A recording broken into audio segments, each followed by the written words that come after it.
you should already know what this is. And for those of you that aren't, just chill. See, we gonna get down to the nitty gritty here in a minute. But what I'm always trying to get everybody to understand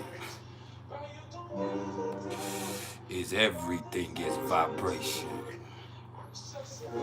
So before we do anything else,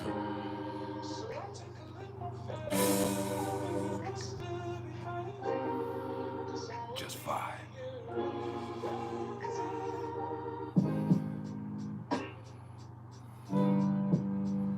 Yeah.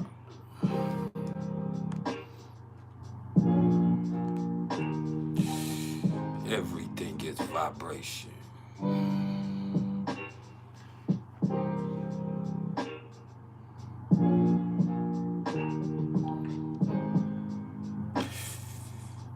Yes. Yes, sir. How's everybody doing this afternoon?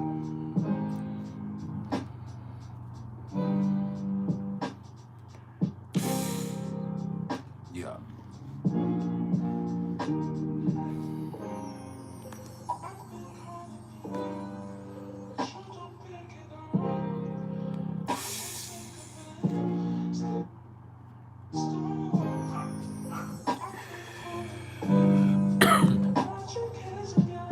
Hey, Dejan and Sturgis. It's good to see you again.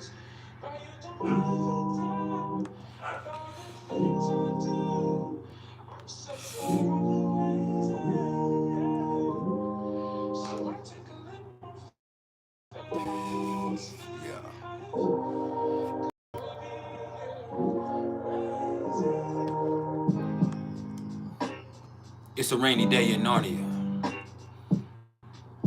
And those are special because they come few and far in between. Yeah.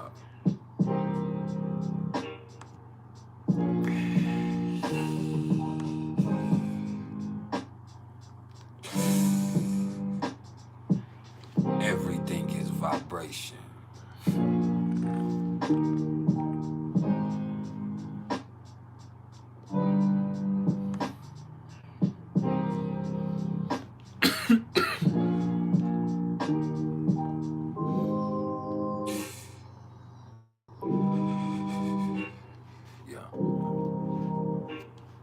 It's hump day.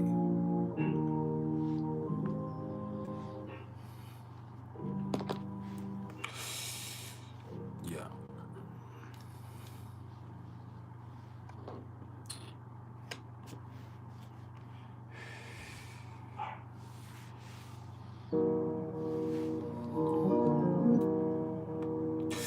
And if you haven't smiled yet today,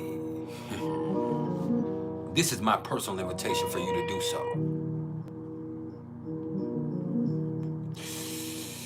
Like right now. Hey, Frankie.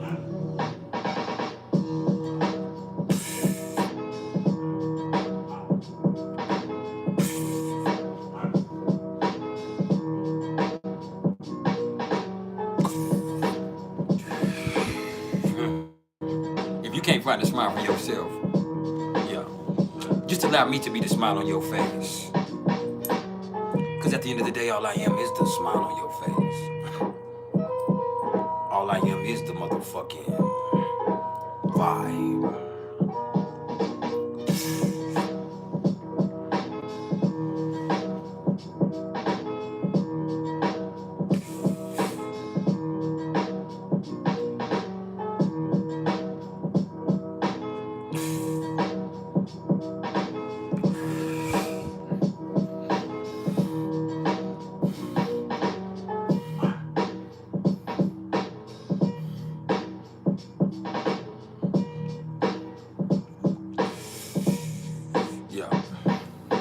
We're going to take just a few more minutes to let a few more people trickle in, and then we're going to get down to the nitty gritty. And today, we just vibing. So after I go through the transits, and I'm going to do that a lot quicker than yesterday because there's not a lot that has changed since yesterday. I'm just going to open the floor up. So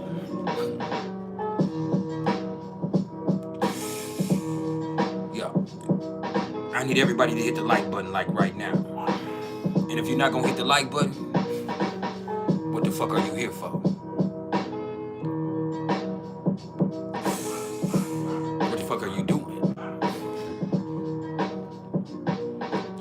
You creeping? You hating? You swag sucking? I hope you got a long throat.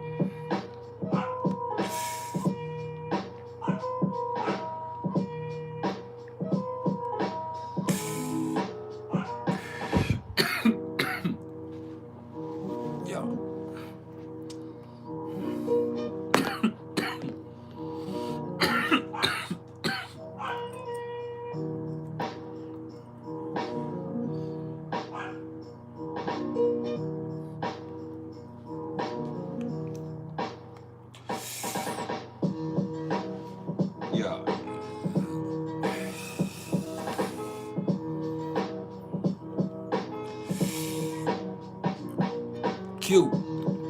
Who? It's Q.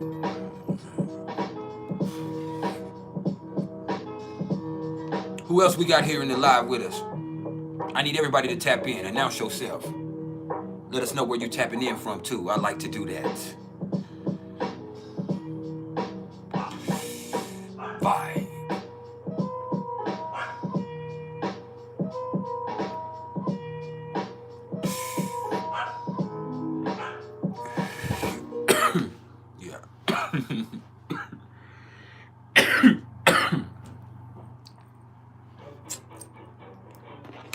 Oh, they vibing for real.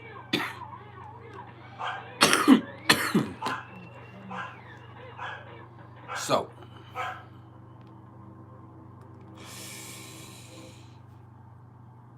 what the fuck y'all got going on today?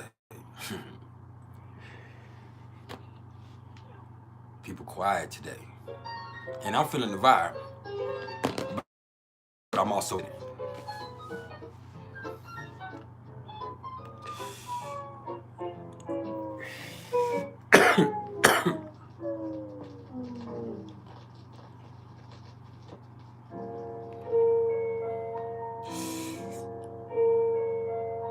oh yeah.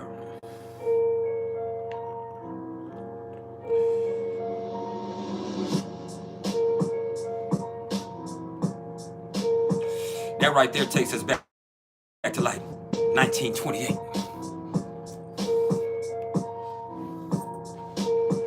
Yeah.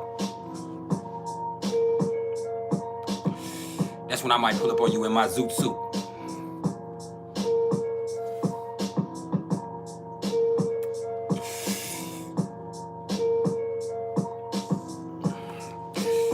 Today I'm just in my blue suit.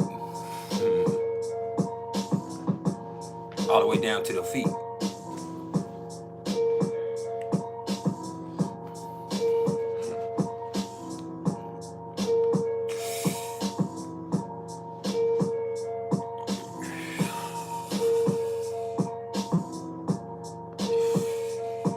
Does anybody know the little girl's name on Willy Wonka in the chocolate factory that got turned into a blueberry?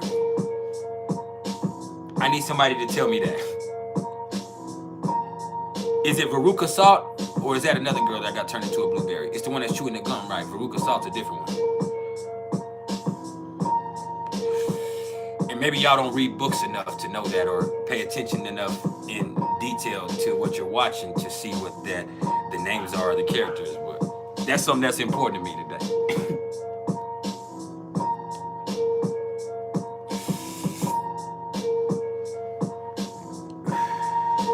Hey. It's the Astro Girl Quay. I need everybody to hit the like button. And as soon as I have as many likes as I have people in the chat, that's when I'm gonna get started.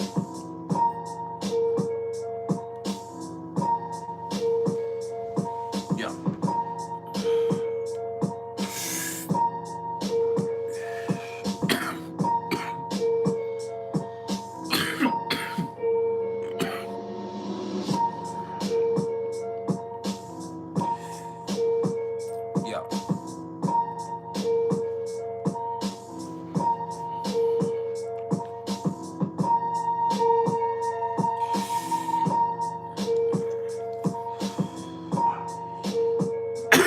And as much as I love it, I'm letting y'all know now.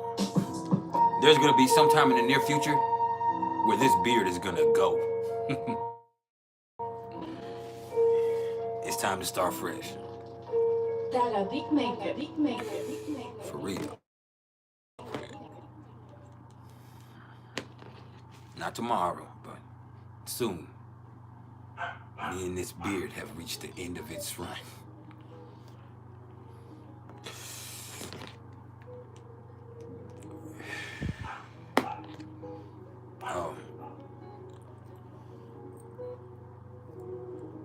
So, let's talk about what we got going on cosmically. Because I ain't going to be here for a long time today. So, the sun, you know, that's at 19 degrees of Taurus now. And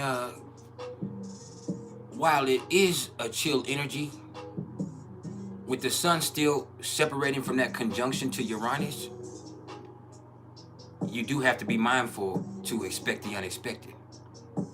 And in particular, with all of this Taurus energy, expect some expenses to come up. That's almost a guarantee. You can expect to have some sort of unexpected expense coming up, at least, and if you haven't had it already, during this retrograde or in the next few days, you know. And or you could have some unexpected money also kind of hit you like that. Or you could have you know, a certain influx of business, or you can see some unusual business opportunities get presented to you here. Now, there's a lot more that the sun being conjunct to Uranus means, but we talked about that yesterday. It does mean that there's a light shining on each one of our individual unique, you know, traits and our gifts and our own brilliance. But it's up to you to do something with that. The light is shining on that, but with Taurus, you have to build on that. You take the clay of the earth and you make something beautiful with this.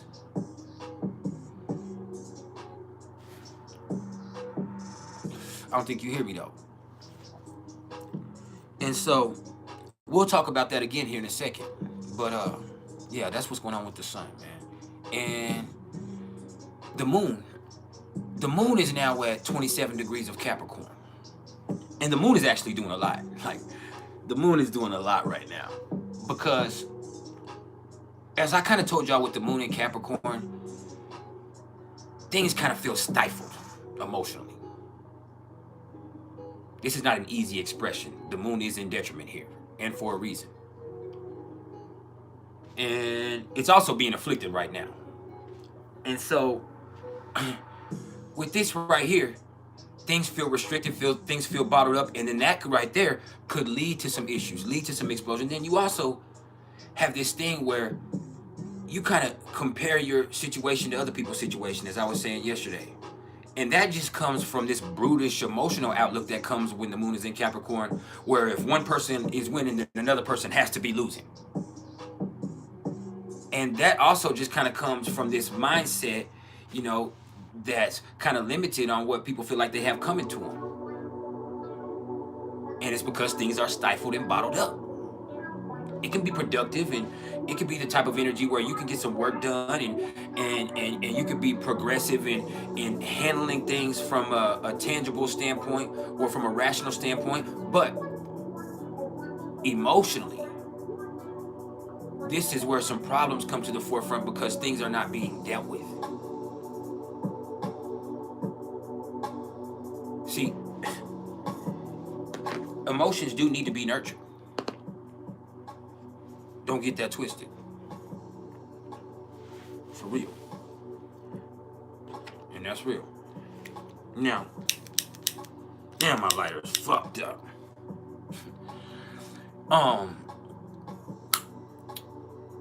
The moon is also opposite to Mars, square to Jupiter, but sextile to Neptune right now. So let's look at it like this. This is the moon in Capricorn. So the moon is in detriment in Capricorn. All right. While Mars is in Cancer. And Mars falls in Cancer. And see where those emotions get in the way right here? You see where things that get bottled up right here kind of come to the forefront, and then there could be this problem?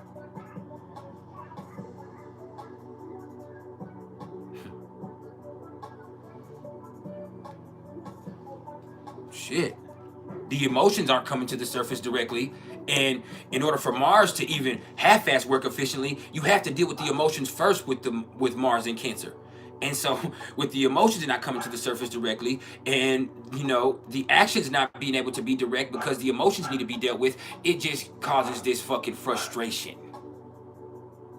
And that right there causes issues in relationships and stuff, other stuff like that. And then with the moon square to Jupiter, this is the moon in Capricorn square to Jupiter in Aries.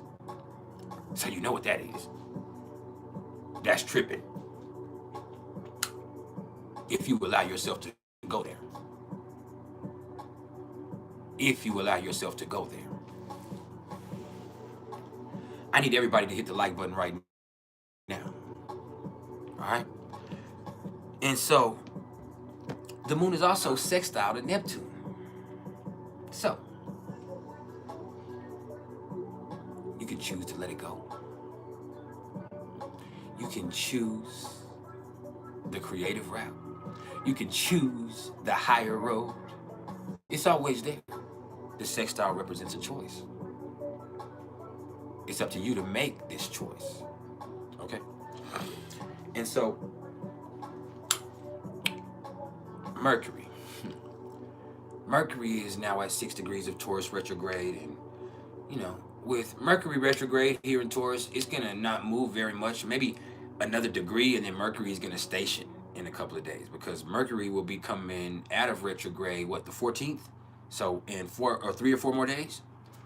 And so, with that right there, then it's going to be kind of sitting there at 5 degrees for a week or two, and then it'll kind of progress into, you know, 6 and 7 slowly, and then finally it'll pick up speed when it needs to. But with this right here, this is just where life might not be progressing as fast as you want it to. And you also might be having to redo stuff because you're forcing things and you're not allowing yourself to be receptive. Never forget that Taurus is a feminine energy. Even though it is called the bull, it's still feminine. And so it is important to be patient and receptive with this energy. And that allows you to be in your most creative mode. All right. That's why that sextile between Pisces and Taurus is so beautiful. And speaking of which, Mercury is sextile to Saturn right now in Pisces. Exactly sextile. And so, if this was direct, I would say, hey, man, this is an extremely creative energy. You have to kind of be patient and, you know, allow your senses to guide you. But when you see this retrograde, this could also be a certain laziness. Even though that opportunity is there to be in your most creative mode, most people ain't doing nothing with it. There is a certain laziness, too, that could come from both Taurus and Pisces more than any other signs.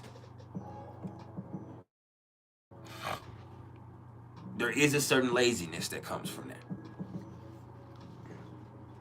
Now, before any Tauruses cuss me out and say, I'm not lazy, I work hard for everything I've got, and I got a lot, I work hard. You know, that's not what I'm saying. I'm saying y'all can get complacent. And Pisces can be avoidant. So there's the thing with that. All right.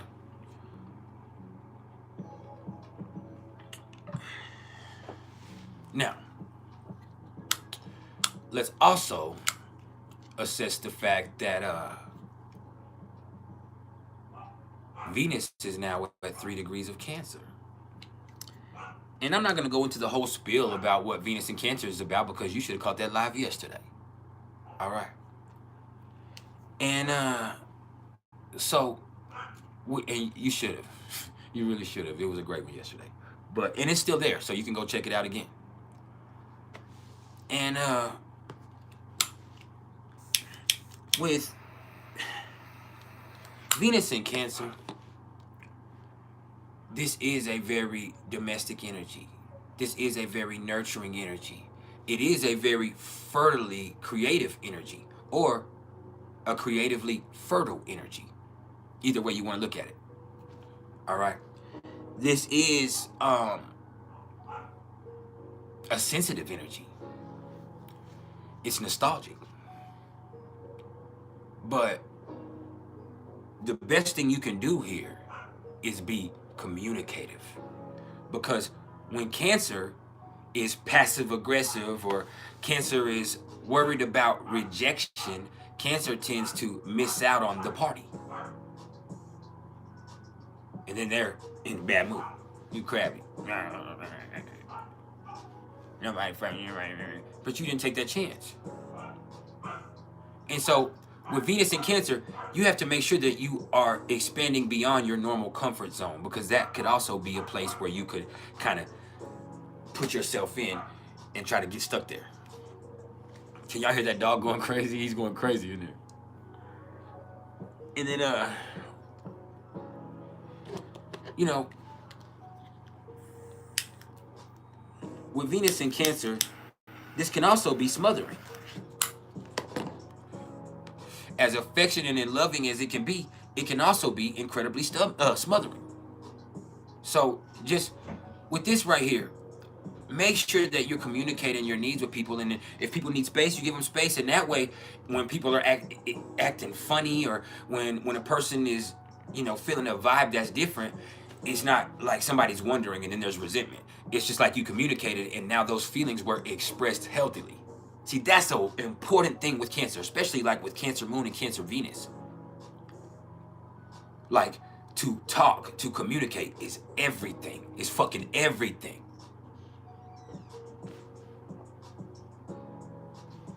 Now, it's also ironic that I say that, and it's 3 degrees.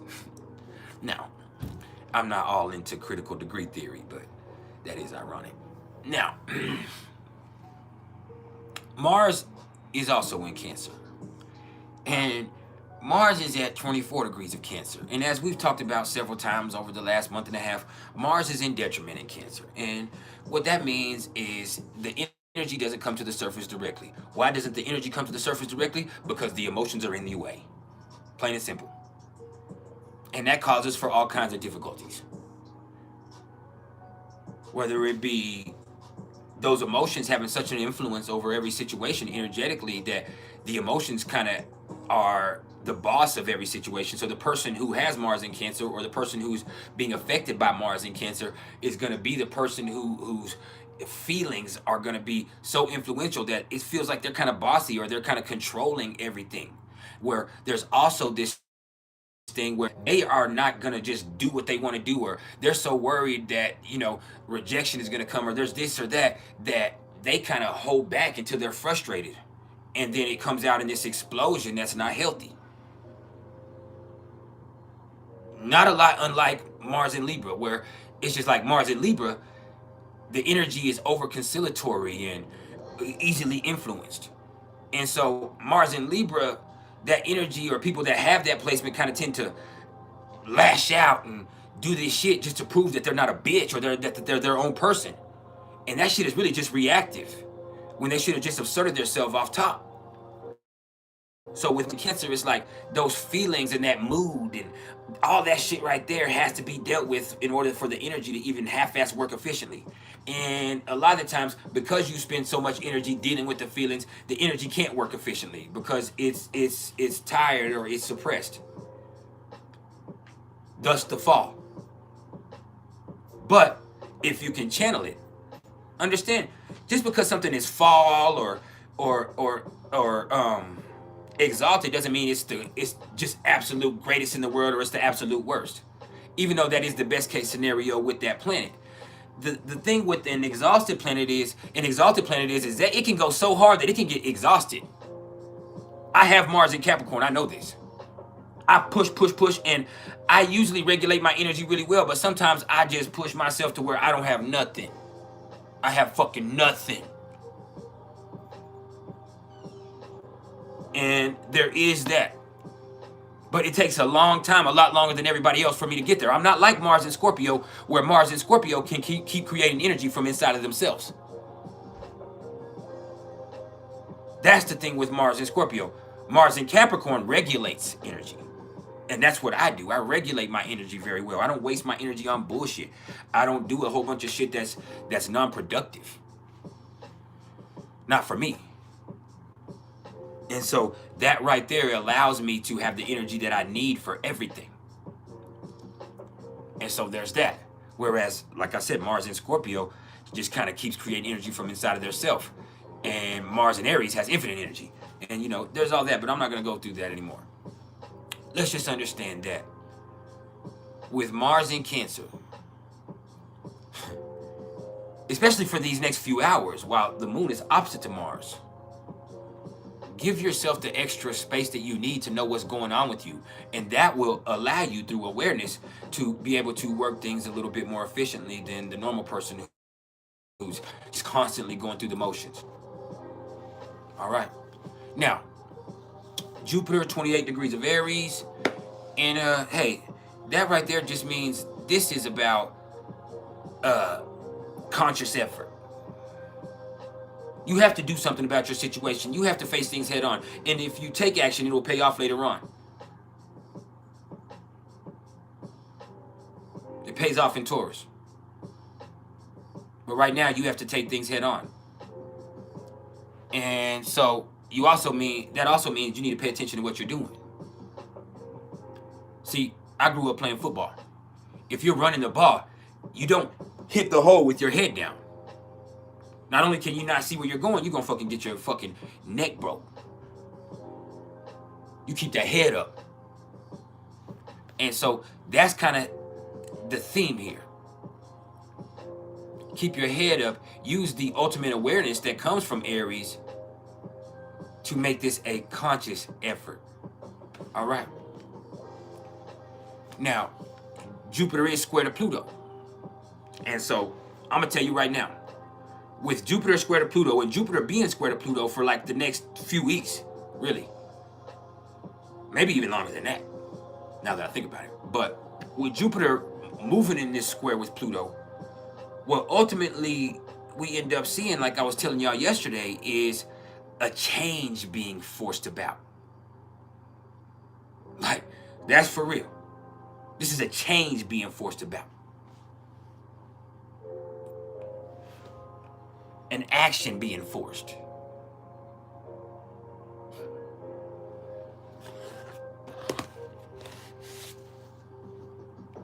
And Pluto is retrograde. So, and what happens is Jupiter is also going to go retrograde again.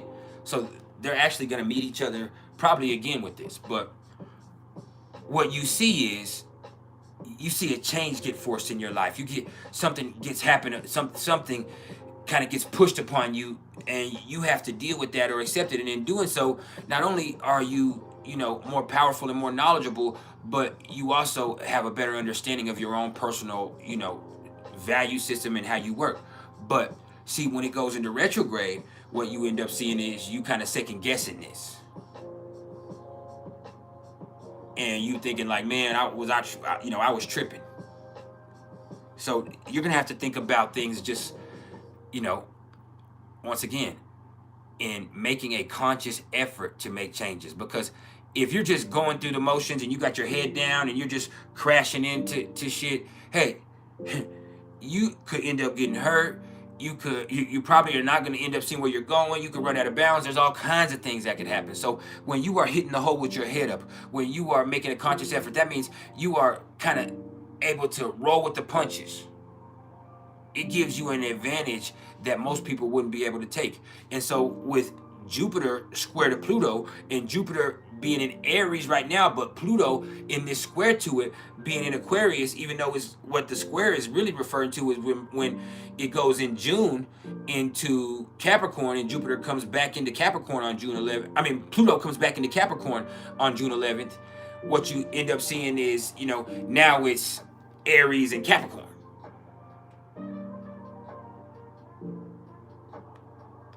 And, the will and the stress and all of that shit from trying push forward no matter what. So now you have to have an open mind. This square right now is like, hey, pay attention, have an open mind. You might be about to experience something you've never experienced before. Your whole life might be about to change. That's real. Are you ready? Now, what else we got? We got Saturn at 6 degrees of Pisces. We're going to be talking about Saturn being in Pisces for the next 2 years. Hey, a lot of people's facades are being broken about a lot of different things. The illusions. And also, you have some people's fears actually creating the exact situations that they're trying to avoid.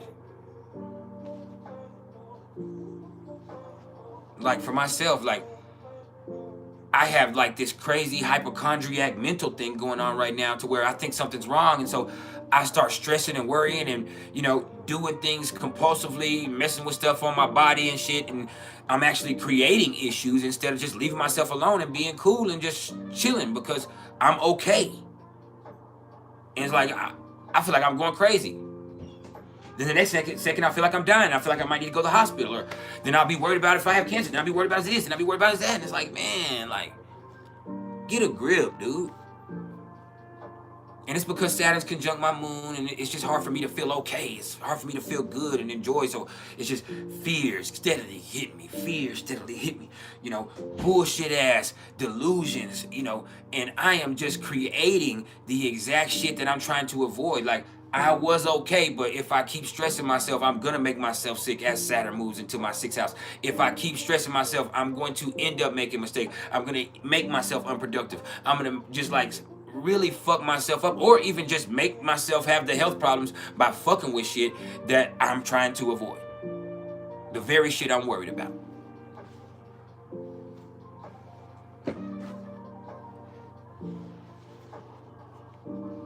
Like, it's crazy.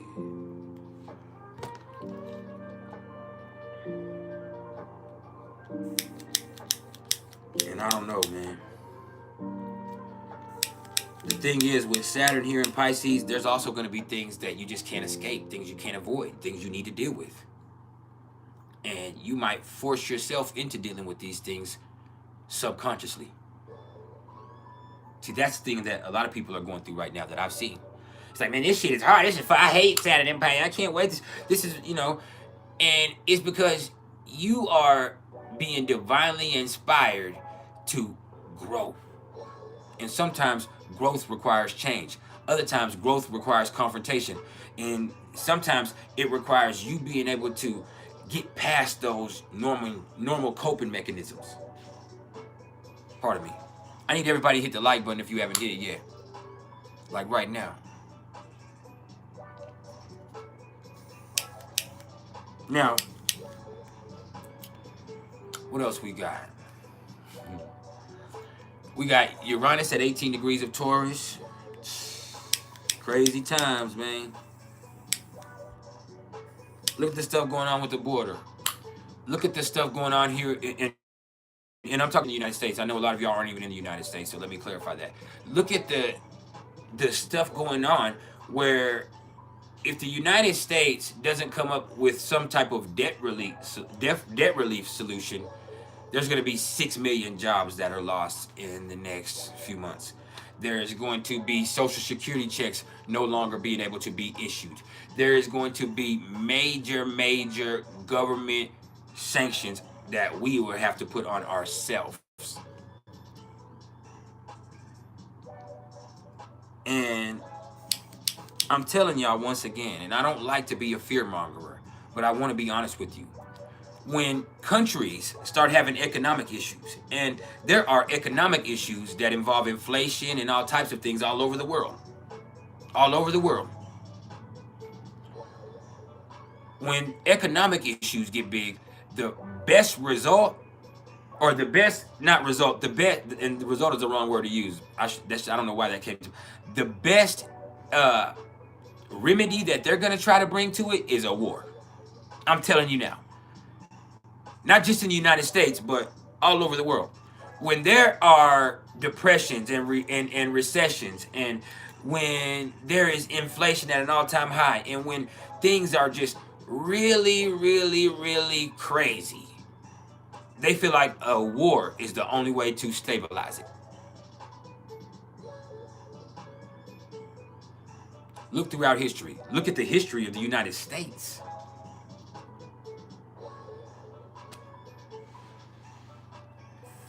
So I'm telling you, like, times are just gonna get crazier and crazier. It's gonna be harder to get stable. It's gonna be harder to feel comfortable. And so what you have to do is assess your own unique position, because you actually could have a unique opportunity for you to, assert your value. That's also the positive end of Uranus being in Taurus. And Uranus actually falls in Taurus. Just so we're clear on that. Uranus is exalted in Scorpio, so it falls in Taurus. Just like the moon is exalted in Taurus and it falls in Scorpio.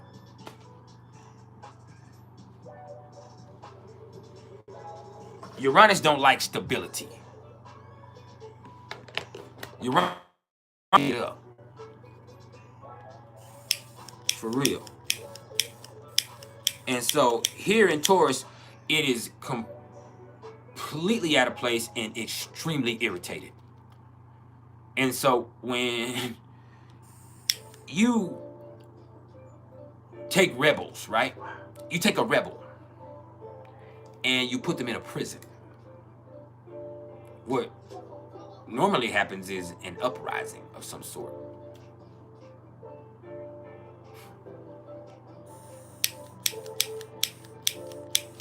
And you see people are getting more and more irritated with the way that the government is. It's like nothing is going to change. Biden is going to run for re-election, and the Democrats are going to go with him because he's the safe choice for them because he is incumbent. And then what they're going to do is Trump will probably, no matter what happened, even if he just got prosecuted or he just had this, he will, because of popularity, get the Republican party, because and there's going to be some pushback from that, and if not, he can run independently and even win. But because he has the biggest personality and he is the type of person that knows how to stir a movement. And so, hey, do not say I didn't warn you. The times we are in are extremely turbulent. So what you have to do is assess your own unique position, assess your own unique value system, and see what you're willing to do to make changes. And then be calm and patient and wait for your chance to assert yourself. And that's the best chance to win. Damn, this fucking lighter. So mad about this lighter, man. And what else we got?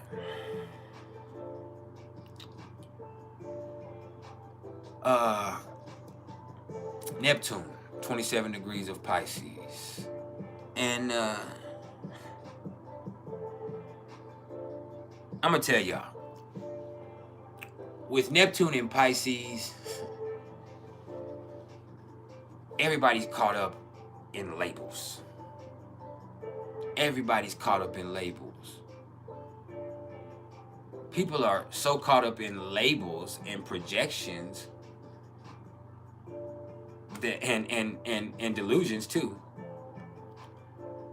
that they're forgetting what really matters.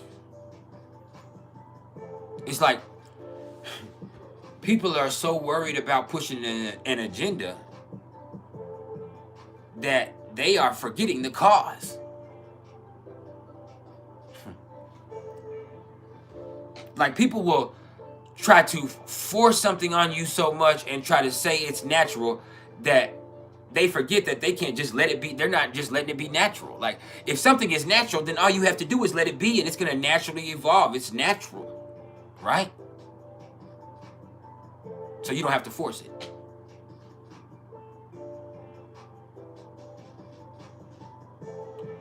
And, you know,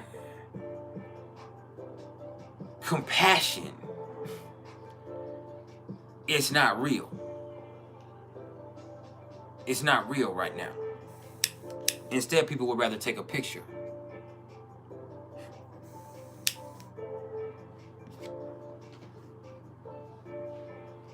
What's good, bro? Yeah, people would rather take a picture.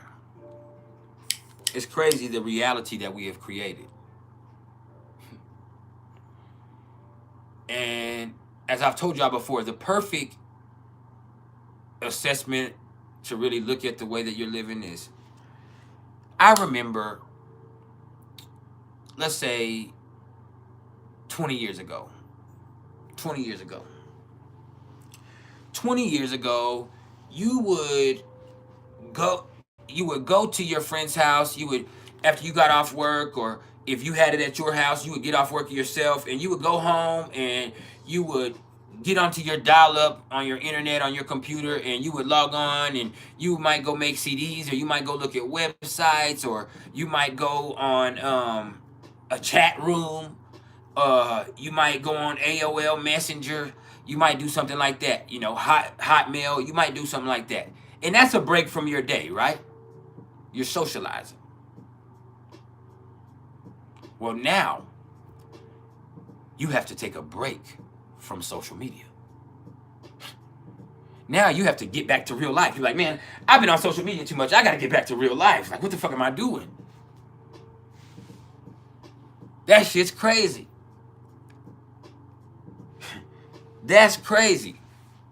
And that is the exact nature of the reality that we live in now.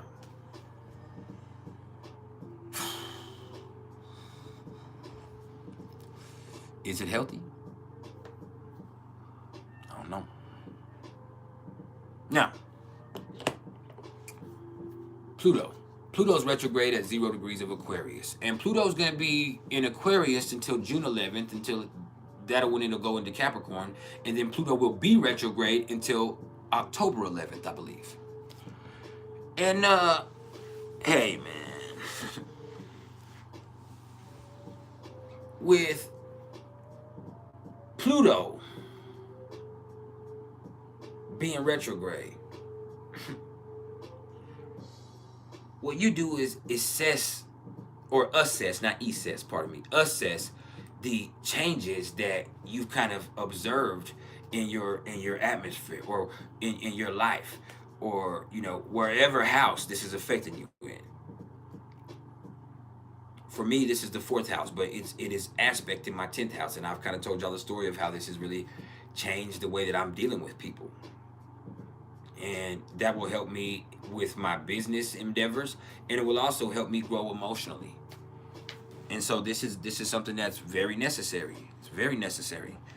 But there's also, you know, this thing with this where you're gonna see that, like, whoa, shit is way different than you expected, or you're way different, or you're reacting way different than you ever thought you would, or life is way different than you thought it would, and it's almost, you know, jarring. Like, whoa, you didn't know you had that in you, or you didn't know they had that in them.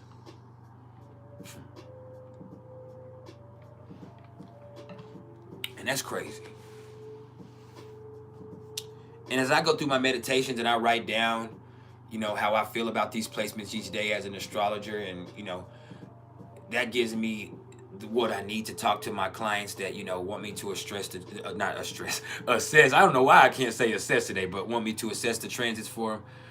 But yeah, when I go through that, like, I have to make sure that the message is evolving. That's why I can come and talk to y'all kind of differently today about certain placements than I did yesterday. There's some that are the exact same because I just really didn't get that notion, but a lot of them I'm able to bring you a whole different message, but it is still relevant with this same placement because I have allowed myself to kind of build on that from my gift and from what I'm able to receive from the universe. And so that really helps. And you know, with Pluto at 0 degrees of Aquarius, like, this is where there is a revolution starting within. Even if it wasn't there before. If this is not something that's reflective, this is something that's now introspective and infective. It's something that has started inside of you and it's festering. And as Pluto goes back into Capricorn and it feels like motherfuckers are trying to tighten up their grip and shit is going back to that old same old bullshit and seems like it's getting harder, it brings more of a stressful situation where you're like, no, something has to change. And it makes you almost hungry for it inside of yourself.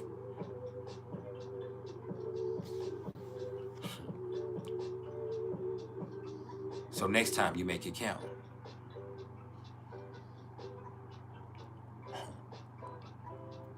Pluto is the dark underground part of us.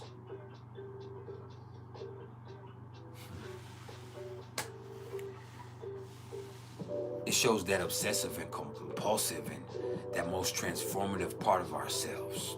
You know, that primordial part. For real.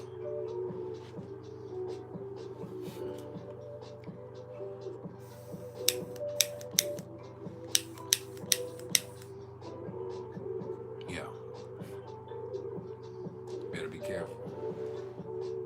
Now, Chiron, 17 degrees of Aries. So if Jupiter in Aries is conscious effort, then Chiron in Aries is accountable action. And I might have got that mixed up yesterday, but this is the right one today. See, Chiron in Aries is accountable action because, hey, it doesn't matter what's going on in your life. You have to hold yourself accountable. And in holding yourself accountable, you can use that awareness and accountability to move forward. So no matter what's going on, through that awareness, it also gives you the opportunity to progress.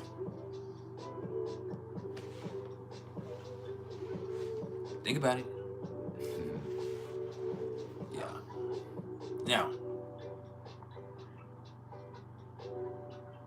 that's jamming right there.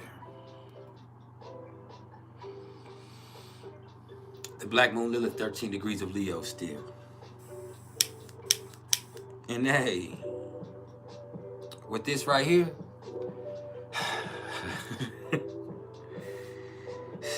have you noticed that people have just been kind of more and more outlandish here lately with the shit that they're saying, whether it be on social media or you see the people just kind of doing a little bit more for attention, like, and you be like, man, you really kind of doing the most.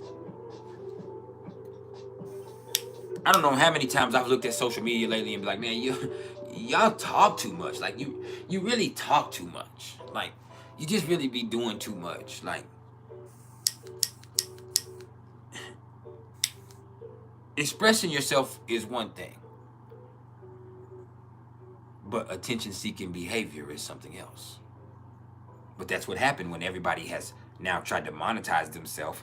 And when, you know, what's the dude's name that does that? Mark Zuckerberg, right? Is he the dude that does Facebook? Yeah, and when like Mark Zuckerberg and Elon Musk and them have gave these people the opportunity to monetize just themselves. Because as y'all all know, or for those of you that aren't on social media, especially, you know, Instagram or Facebook, anybody can now get a blue check and anybody can now make themselves a digital creator or spiritualist or psychologist. They can just say that, and now they are monetized through Facebook and or through Insta, or it's really the same thing through Mark Zuckerberg, and they now are getting paid off everything they do to post. And so people are just constantly doing shit for attention. The more they say outlandish shit, the more they post shit, the more motherfucking attention they get, the more they have a chance of getting an opportunity to get paid. And so it just feeds this level of reality that he himself, Mr. Zuckerberg, is trying to create through this metaverse. And we're all a part of it already. So it's not like if you're there, you're like, oh, I'm not gonna be a part of that. Oh, fuck that, man. Hey, man, it's just another fabric of reality. And what's crazy is when people talk about us moving into dimensions in this year or that year, a lot of people say in 2012, people kind of don't realize we are creating new dimensions of reality. Never forget, in 2012 is when they first, really started reporting the findings of the CERN or the CERN Hadron Collider. Like, that's when they really started fucking with that for real. Pay attention. Pay attention. And I'm not a conspiracy theorist. I just pay attention. You will never see me thinking, oh, this is Illuminati and that's a clone of Kanye and like I'm not that person, because I really don't care enough about that. If Kanye has a clone and he's walking around here and they killed the real Kanye, or if they're both walking around here, then guess what? I'm going to address both of them and try to help both of them if they ever come to me, because that's what type of person I am. I don't give a damn about that shit. But there are certain things that you have to pay attention to. Not only do we create different fabrics and layers to our reality here, but we also create other dimensions in ways that you couldn't even fathom.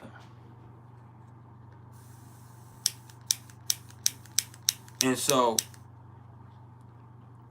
pay attention.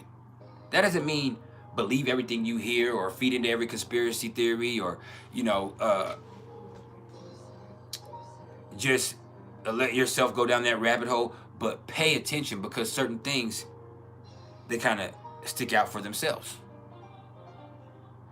That's just how it goes. I mean, with COVID-19, it's undeniable that these people did something to us as human beings, whatever it was. Like something was in a lab, somebody let it out, or whatever happened, because we would never get the truth. But they did something to us, both through the virus and with the vaccines. They did something to the people of Earth. And it was man-made. And there's something else behind it. And people are gonna say, well, this is what it is, but you really can't know. We don't know. We don't know, to be honest. But they did something to us. Like, it could be as simple as, population culling, or it could be some very complex shit where that was a distraction for something else. But, like, man, then people put something inside of us. And that's why they push that agenda as far as the vaccines, is to make sure that you got it inside of you. Because a vaccine is just that virus with other things. And so, a lot of people just don't pay attention. And I actually got vaccinated one time. The Johnson & Johnson, the cheapest one, way 3-4 years ago. But yeah, I actually got, in 2020. So yeah, but it was free at Walmart. And I got COVID twice before this. I was like, man, you know what? I'm getting it. But that's beside the fact. And I had to do it for certain things that I was doing with fighters when I was around fighters. So that was imperative that I had to be around them and be safe. But like, there are certain things that are undeniable, and there's also certain things that they tell us that we just don't pay attention to.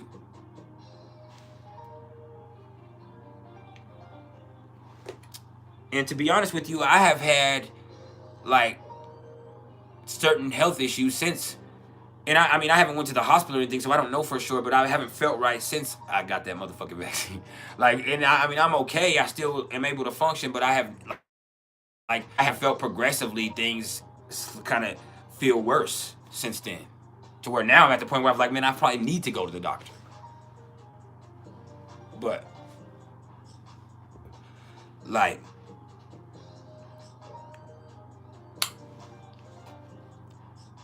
that is something that whether you paid attention to it or not, or whatever you believe in conspiracy theories, that's undeniable. That's undeniable. I need everybody to hit the like button while you're here. And so, although we won't never know the truth, like, they got over on us with that. They got over on us with that as people. You know, the people that were on the remote islands, you know, places like, North Sentinel Island, where they haven't had outsiders there, and, you know, those probably remote places like the Amazon, they probably sprayed it. Like, I would not doubt that they sprayed it.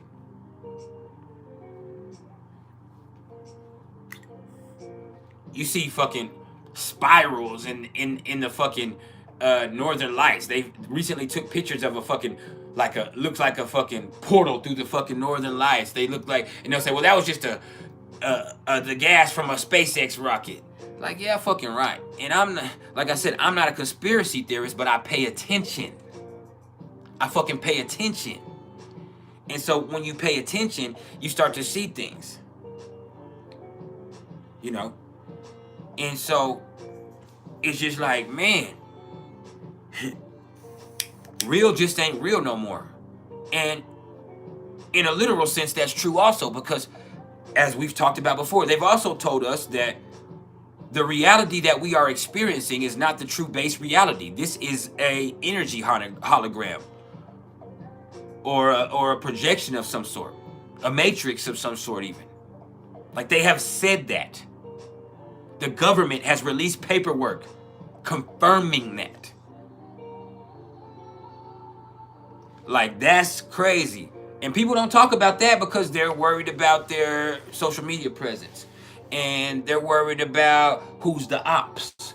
And they're worried about Christian Rock's little no class having that. And, you know, they're worried about, you know, like, shit that doesn't fucking matter. Shit that doesn't matter.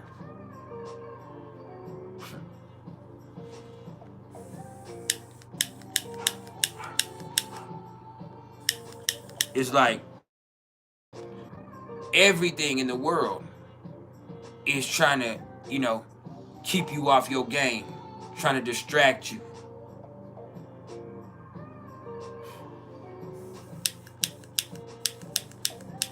It's crazy. And I think the floor is now open, man. I have the floor open for any questions y'all may have. I'm cool now. If I can get this blunt to light, I would be great. But it's pissing me off at the moment.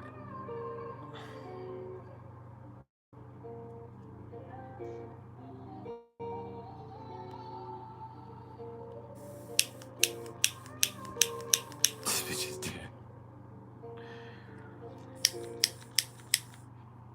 The floor is now open for any questions anybody might have. Make sure you hit the like button while you're here too, though. And that's just a proper manner of respect. It just helps us expand the platform. Let YouTube know we priceless in this bit.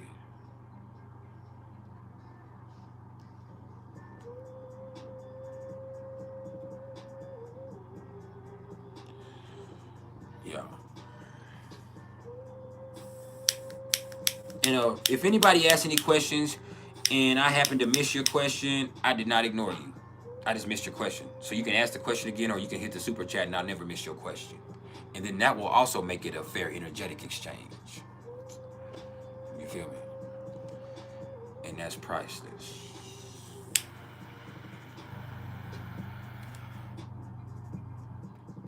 I had to say the magic word, which is priceless.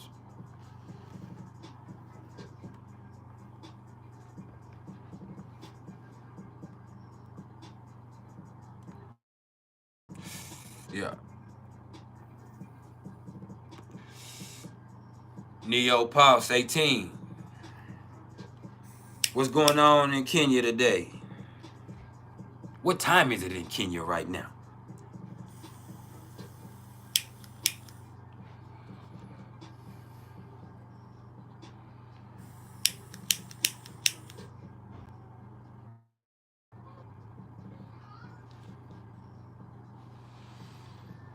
You said Thanks, brother, Mr. Mystic Raven Medicine. Or I saw somebody else ask a question first. Let me answer that first. Young God, you asked me, you said, what's Chiron in Aquarius trying your ascendant conjunct your Lilith in Libra about? Well, Chiron trying to Lilith, and that being Aquarius and Libra.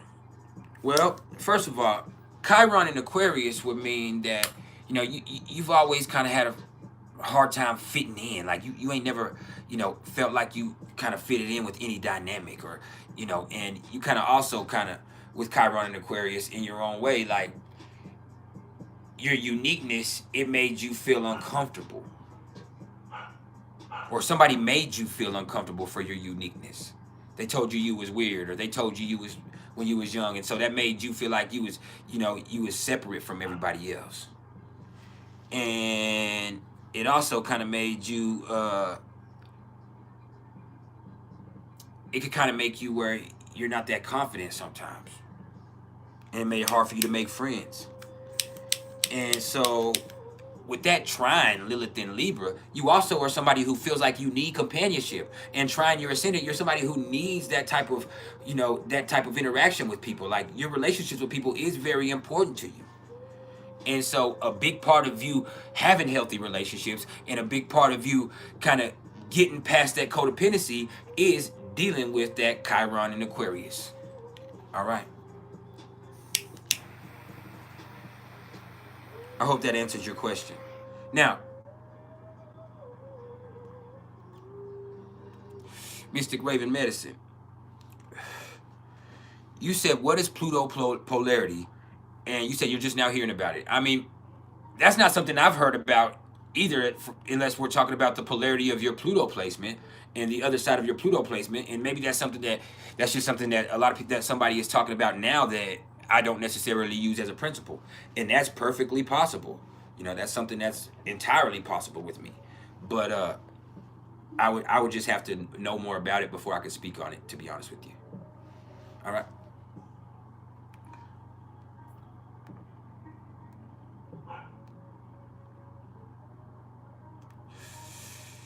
And Dejana Sturgis, you said Mars in Sagittarius.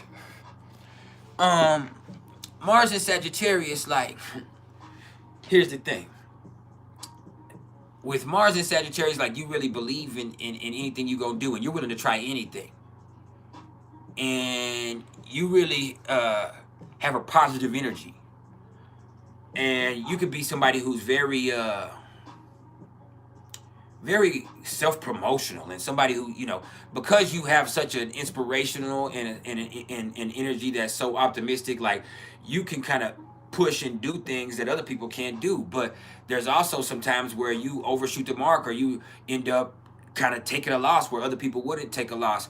But there's also this thing where you're willing to accept that, because the lesson learned from that is also cool. So you just always end up stronger, and you know, you're the type of person who has kind of an intermittent energy, but when you believe in yourself and when you're most confident, like, you're unstoppable. But you do have to learn how to use that in spurts and let that belief stretch out with that, with Mars and Sagittarius. And there's a lot more to Mars and Sagittarius, you know, but that's the fundamental energy evolution of that. Now, Serafina, you said transiting Uranus and Sun conjunct your ascendant. Transiting Sun and Uranus conjunct your ascendant. Well, you could definitely come into some money. You could, once again, like I said, on the other end of that, come into an unexpected expense. And even if this is not necessarily, this is Taurus, and for you, this is going to affect you directly because it's on your ascendant. Nothing could happen. It could be just a really chill day, and you're in your element, and that allows you to see a unique opportunity in some way. There's quite a few ways that could work out. Now, appreciate it, young God.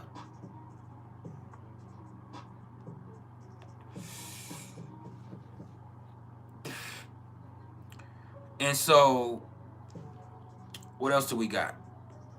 We have Miss Cosmic Rose with the $1.99 pitch in, saying Mercury square to the ascendant. And do you say, does that keep the Mercury person from texting the ascendant? It could. It means that there are communication difficulties.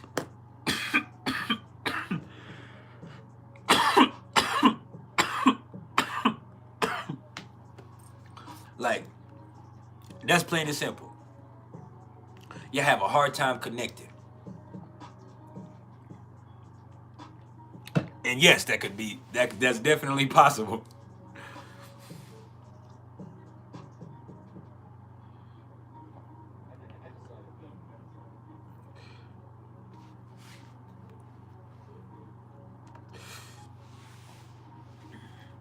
The door is wide open, but communication is hard.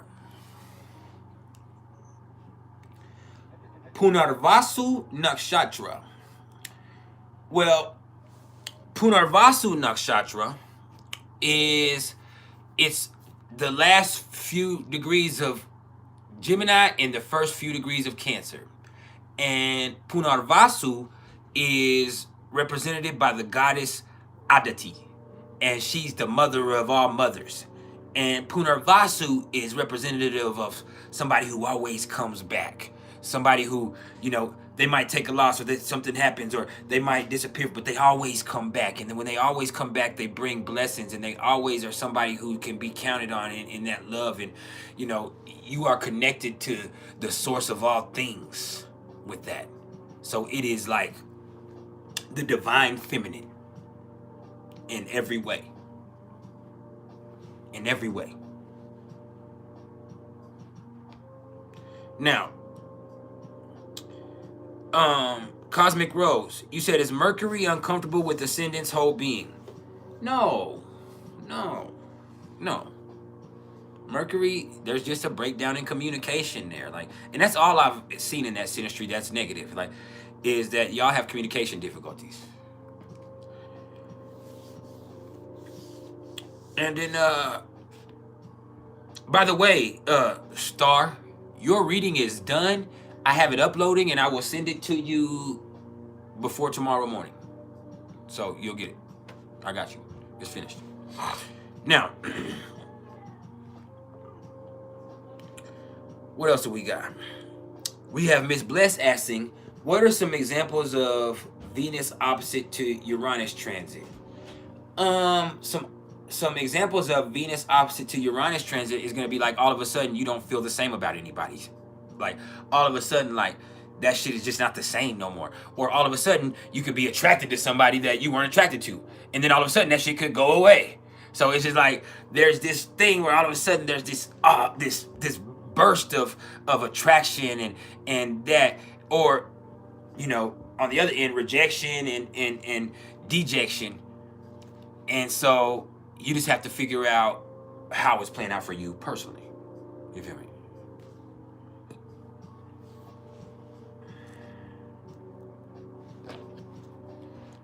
Yeah. Just like that. I've been clicking this lighter this whole time. Now, Astro Girl Quay, you said, can I tell you what it means for your descendant in Gemini to be your boyfriend's second house and his descendant in Scorpio to be in your 12th house? That's very interesting to think about. So with your 7th house falling on his 2nd house, then that would say he really enjoys being with you and he really values y'all's relationship. That's what that would say. Now, on the other end of that, with you and you having his second, or wait, his descendant or his Taurus being on your 12th house, you probably really value y'all's relationship too, or really value his presence, but it's harder for you to say it. like you're not as openly as expressive as him with that. And maybe you should be. There's a lot to it though. Like I always say, there's a lot more to that. But that's the most definitive answer I can give you right here on that. Get the Synastry reading, Quay. I almost burned my hand off. Now,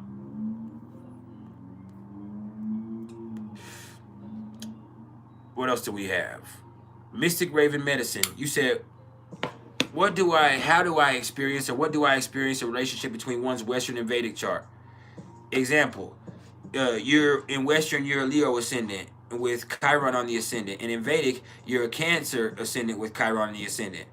There's a gradient that you sort out. Well, some would say that your sidereal or your Vedic placements are going to be like your 12th house perspective, your subconscious chart, or your soul, in another way, it'd be like it's more connected to your soul chart. Like for me, though, they say the draconic chart is your soul's chart, and my draconic chart is exactly conjunct or exactly similar to my sidereal chart. And I mean, they are exactly the same to the degree. Nothing's different in them at all. My sidereal chart is my draconic chart, and that's not something that's very common, but that's how mine is. And so for a lot of people, that's the 12th house perspective, or that's them fundamentally, where the Western side is more how you see yourself. That's why a lot of people, when they hear they're Western, especially people that know Western, they're like, oh, I know that. Especially when it's in a house system that they like, they're like, oh yeah, I identify with that, because Western is more about the personality traits and the character development, whereas Vedic is more about predictions and more about the evolution of that energy and what it's going to do. That's why they have so many different ways to look at the chart in an evolved state, whether it's D1, D2, D3, T4, D4, D5, D9, D60, all that shit. You get what I'm saying? And so it just gives it a principle. But when it boils down to it, there's like a 24 to 25 degree difference, and that's the difference. And it's up to you what you feel like you identify with more personally. And it also, at a fundamental level, means Vedic or sidereal, that's where the planets really are, or the placements really are. Whereas Western is where they should be, ideally.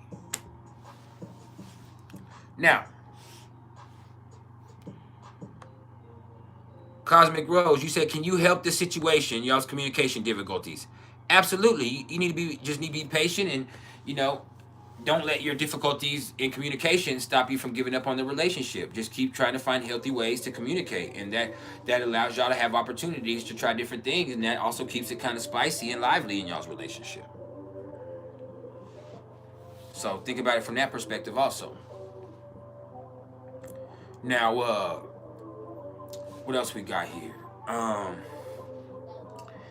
Neo plus 18. You said, what does it mean to have retrograde with generational planets are on the natal chart? Like your north node. Your north node is always retrograde, so that doesn't count. Your north node just moves backwards. That's why it says it's retrograde in a chart. That's just how the chart or the system picks it up as retrograde, because it's moving backwards. Your Neptune, if your Neptune is in Capricorn retrograde, Neptune being retrograde is definitely gonna kind of make those traits even more internal, and it can cause some internal confusion about how you, and I know because I have Neptune retrograde, about how you move forward. And my Neptune is in Capricorn in my 3rd house, yours is in the 12th house, so mine is in my conscious mind where yours is in your subconscious mind. And so a lot of the times my sensitivities confuse me, and the same thing goes for you. And so for you, it's the external sense, your sensitivities to external things that, kind of creates confusion. And, for you to go internally, that's the only answer you can get. And so that doesn't give a delay in certain things, in the way that you process things, and in the way that you're able to respond to life harmoniously. And for me, it's like, I can easily trip out before I let my sensitivity and my emotions let me be right or do the right thing. Like I can kind of be fucked up or be an asshole or be like closed-minded until I realize that I'm missing the point, or I'm kind of screwing it up for all of us concerned. So that's something I have to address within myself. You feel me?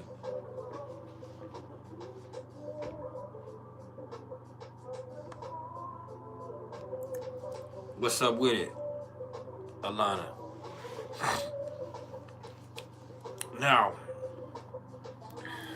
what else we got? We have Uranus transiting the 9th house. Uranus transiting the 9th house means that you could have, you know, and this is Taurus, and you could have a change in your values and your beliefs right now. That's what that means. Over time, or through the process of the way that the world is, that could kind of make you have a profound change in values and beliefs. So that's something to look at too.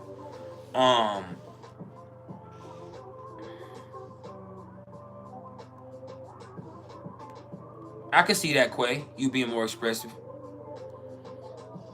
And let me see who else we got here. Nana Powers, what's up with it? Kenny Pooh, what's cracking with you? Did I miss somebody's question? I thought I saw. Oh, you said, what does Saturn and Pisces transit have in store for Virgo suns or Virgo moons? Ooh, my sun is a Virgo moon. And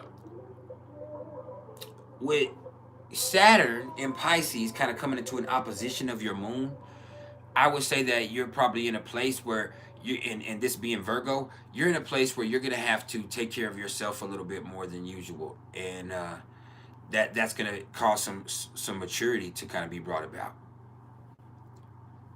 And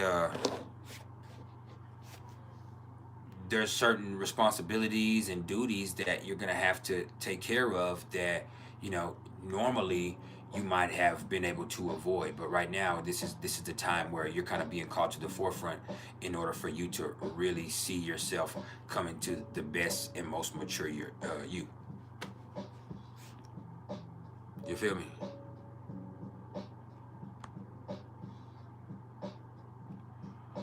And then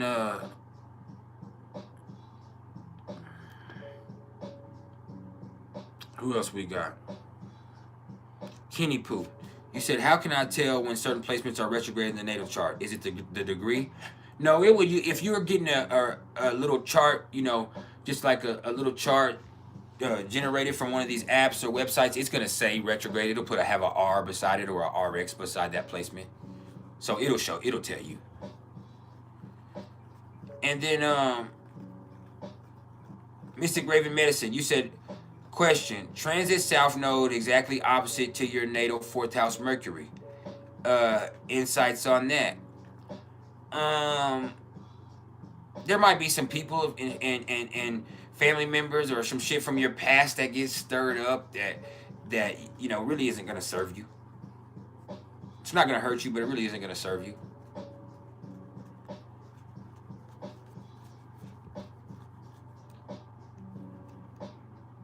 There's that. Just like that.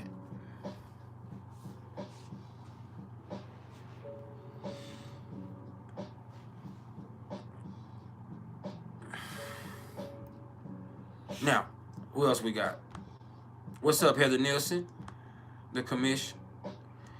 You said, should you look more into Aquarius rising with the Pisces rising in 3 degrees? Because, no, look into Aquarius rising, and then if you look at your sidereal, I mean, look at Pisces rising, pardon me, yeah, I don't know if I said that, but no, make sure you look at Pisces rising and then address your sidereal or your Vedic from a different perspective. And more than I would look at your rising sign in Vedic, I would look at the nakshatra that your lagna is in. So if you're Pisces in Aquarius there, then that's going to be Shatabishak, you know what I'm saying, either Shatabishak or Atur Prabhadra or Puva Prabhadra. You know what I'm saying? Well, no, Purva Prabhaja is going to be, I know Purva Prabhaja is going to be first. So, no, it could be Purva Prabhaja and then the Tura Prabhaja is going to be after that. And so, it's going to be either Shadabishak or a Tura Prabhaja. And those are going to be, you know, Pisces and Aquarius right there. And so, that right there is going to be, you know, the most important thing for you to look at.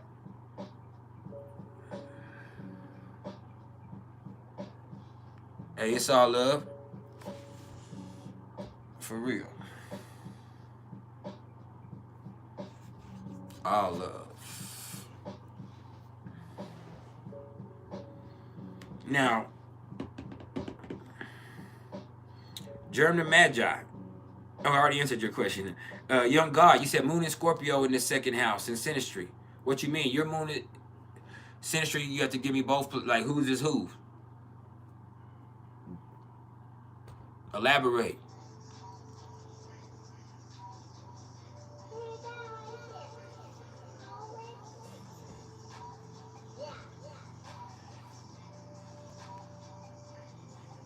That's the Texas shit right there.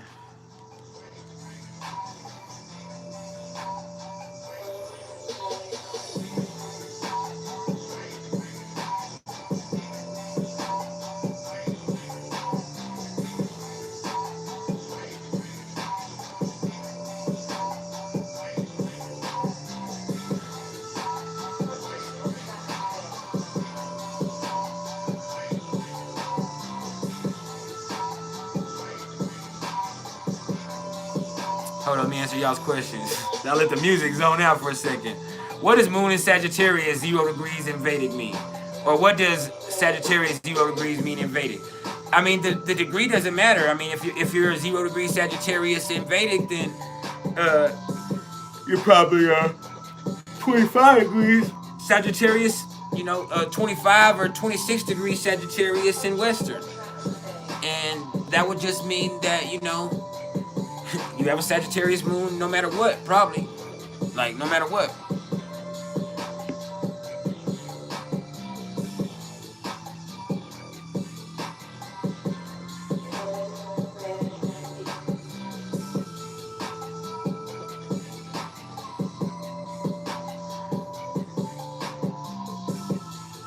Yeah. Now, and what's the difference between composite and synastry? Composite is when the energies are combined and what comes from that. So it's like you took both of y'all's dates and y'all made a chart together of y'all's energy, and this is what comes from the combination of y'all's energy. Whereas synastry is looking at y'all's energy in relation to each other. You feel me?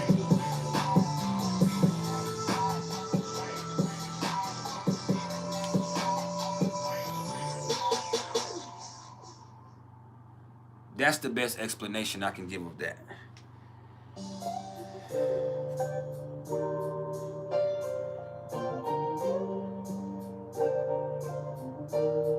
Yeah.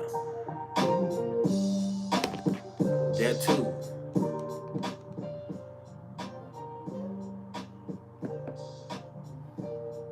Now, you said their moon is in your second house in Scorpio.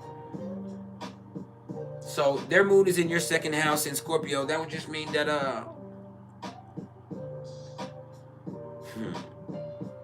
mean, that means a lot right there. That means sexually, like there's some deep enjoyment there. It means y'all there's some deep feelings that are valued there.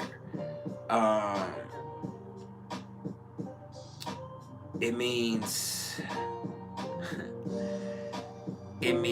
that they could easily, or you could easily have a hold on each other.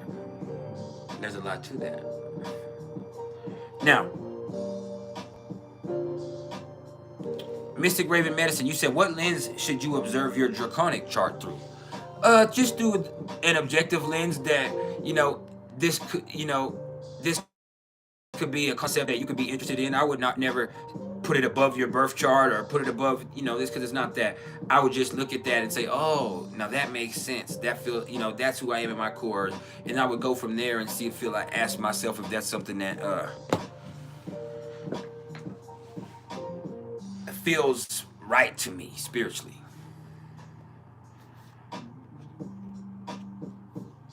You know?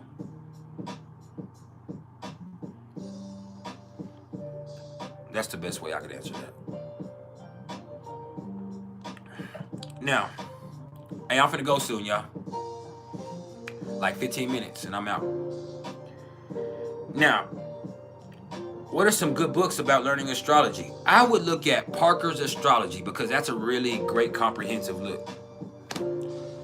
Parker's Astrology by Julia and Derek Parker. What's up, Tyler? You said, can certain placements determine specific physical features like freckles and almond eyes and big lips? Well, kind of. Not.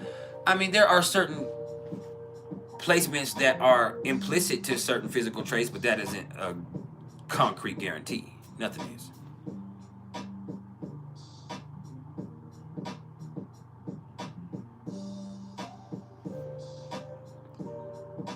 Appreciate it, Rare Vision. You know, we here. Now, Miss Bless, you said Mercury and Pisces in the 8th house. So, with Mercury and Pisces in the 8th house in Vedic, you know, like I said, in Vedic, I always look at the nakshatra because that's just the most important part that I pay attention to with that. And with Pisces, are you looking at Revati or are you looking at Atura Prabhadra or Apurva Prabhadra? And those right there are just, they're very different ways that you would look at that. But with Mercury and Pisces in the 8th house in Vedic, that probably means that you have Mercury in Aries in the 7th house in Western, right? Is that right?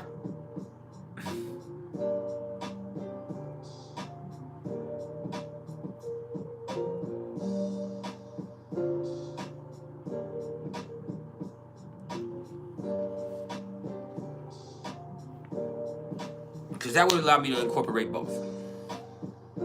No, your Mercury is in Aries in the 8th house, right? In Western. Okay, so that's fine. We can keep it that.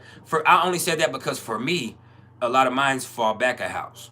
Like, I have Mercury and Venus in Cancer, in Leo in the 10th house in Western, whereas in Vedic or in sidereal, I have here, I don't have that I can't, that sample's not clear. I can't do that.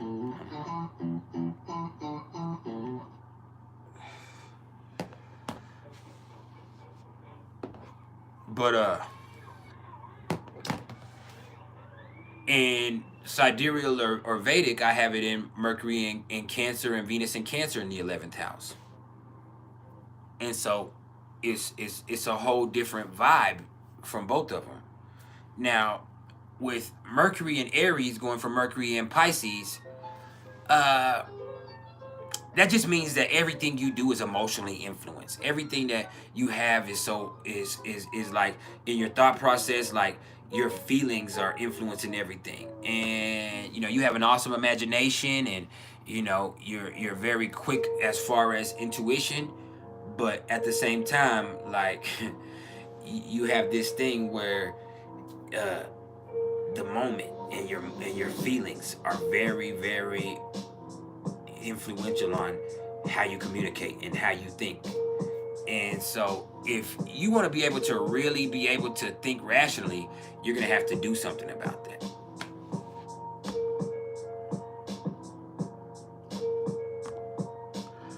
I would read, Alana, I would suggest all of the books by Kapial Raj, you know, the KRS channel proprietor. I would suggest all of those.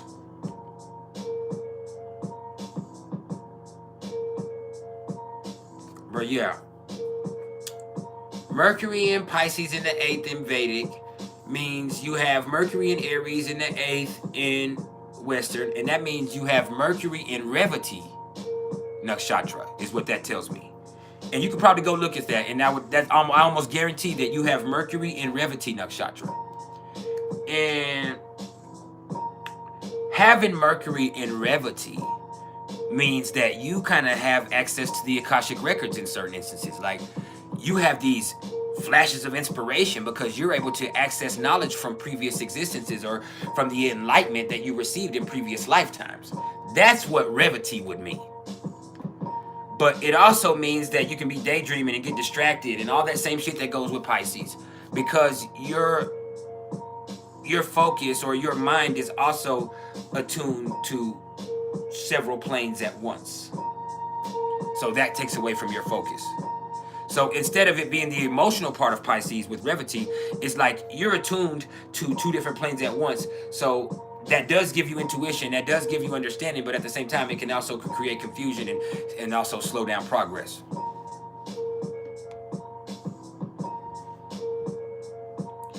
Alana, you said, what's a book that... Oh, I already answered you. Sorry.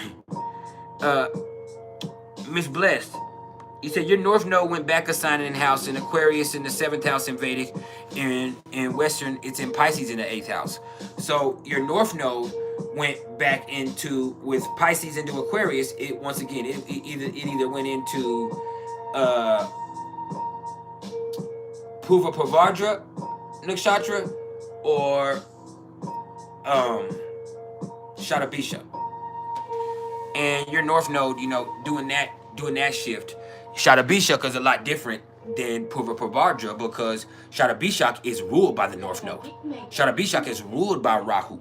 So to have your Rahu in Shatabishak in the 7th house means that, you know, your relationships with people and your bonds with people that you're going to build is going to be very fortunate for you. And that might be something, you know, that's going to be secretive, and it also could be very healing for you. So there's a lot that goes with that as well.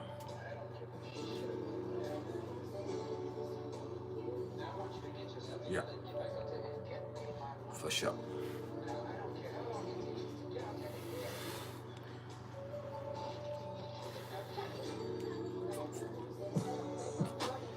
Ooh, that be jamming too.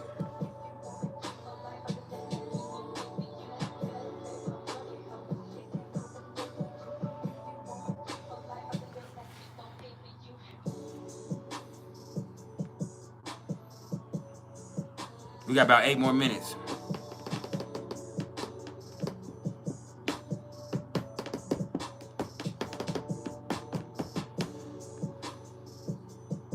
Yes, KRS Astrology, Alana.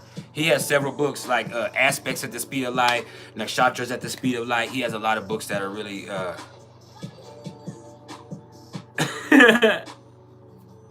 You might not be, Cosmic Rose. You might not be patient enough for Mercury and Cancer. You ain't very patient. But you're determined, so that helps. That definitely helps.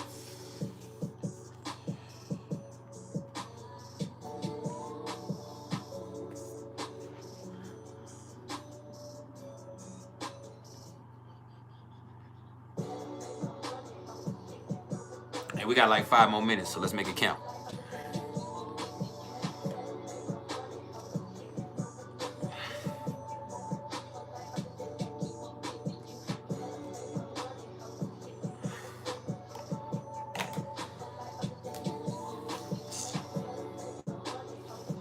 That's a bet. Look into it.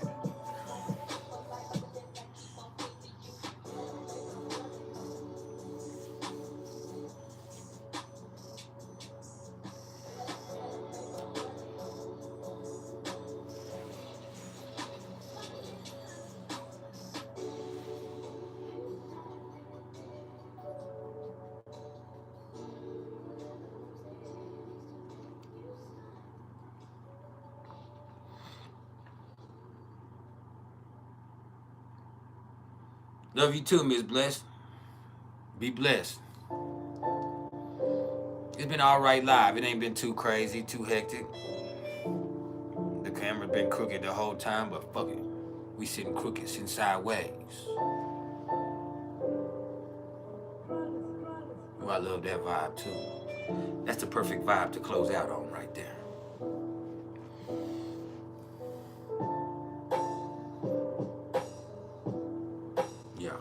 everything is vibration.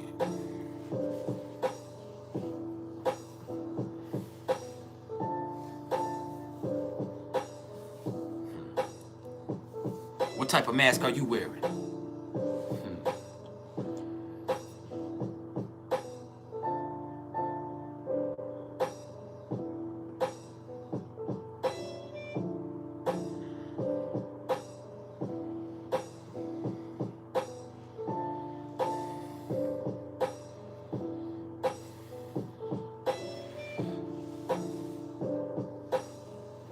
I ain't finna wreck it.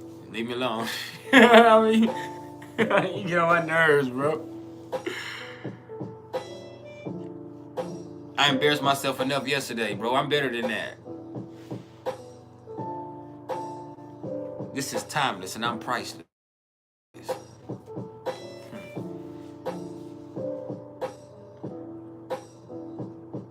This is timeless and I'm priceless. You rhymeless and I'm the nicest.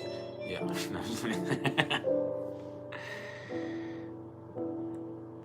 Do I give any reverence to Ophiuchus? Don't even mention that here. I'll shut this whole shit off. I'll mute you for 30 minutes if you say Ophiuchus, even in my presence. Hell no. I'm a professional. Nah, hell no, I don't. Hey.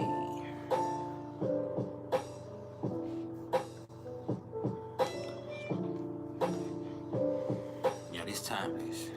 Like, I lost my mama on 39th Street to hepatitis C. Susan Turner liked to speed, but Roderick T, I like the weed, but rightfully I moved in with my daddy over mama's dead body. Jesse Lee is a crack fiend and his habit hardly fed Roddy. Dead bodies and empty stomachs, still I jumped in the game. 7 years later, no paper, I'm still bleeding my pen with fame. Nothing changed, no shame, I'm plagued by my wrong decisions. I'm acting on my feelings, several failures, several missions. I try to listen to the winos, uncles and friends, father. But when, father, you notice your second son been bothered. It been harder, but then again, without you, my skin harder like Vince Carter, man. In my sister's life, I've been a starter, but I've been a part of several big plans. Super Mr. Big Man, but when you're successful, 1,000 palms out with quick hands. Shit, man, it ain't no family for the Roddy to run to. I'm already unglued, but I'm pushing until my heart is done, fool. I'm unglued.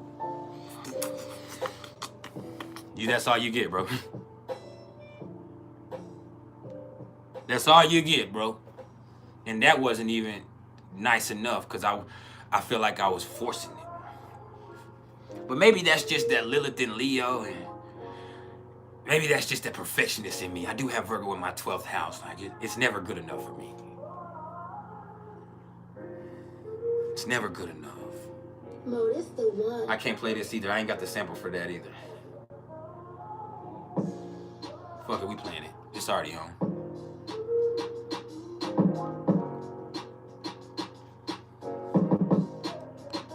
And it feels like it's getting worse. Like I've become more and more of a perfectionist.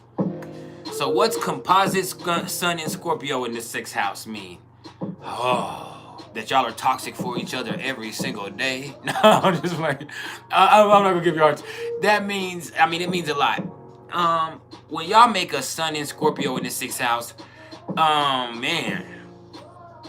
First of all, that tells me that y'all have an emotional connection that's deep and it's actually healing. It's actually healing in a certain way, if it's not toxic. Because if it's obsessive and it's toxic, it can be toxic. And when I say toxic, I mean toxic, like painful. And it can.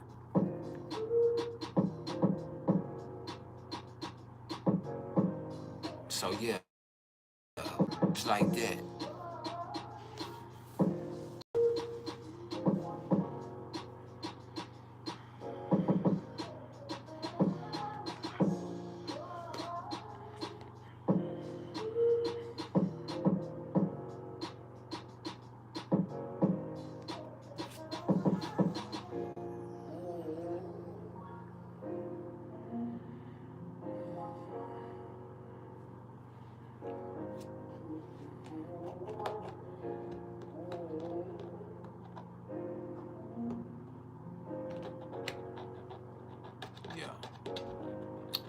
To his zone for a second. Hey, y'all finna go. I love y'all. I appreciate your love and support. We finna ride out. If any of y'all are interested in any astrological readings whatsoever, do not get at me in my comments. No. Get me at me. What the fuck? We're gonna blame that on the retrograde. Get at me in my email, man, which is mr.turner1300@gmail.com, man. This beat right here gets me in my feelings, man. I was on the phone with my daughter before this, too.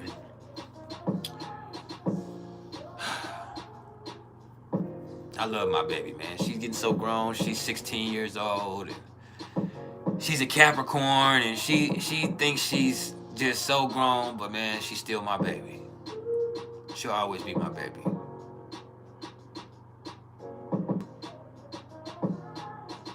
It's crazy. So I love y'all, man. I'm finna go. All right.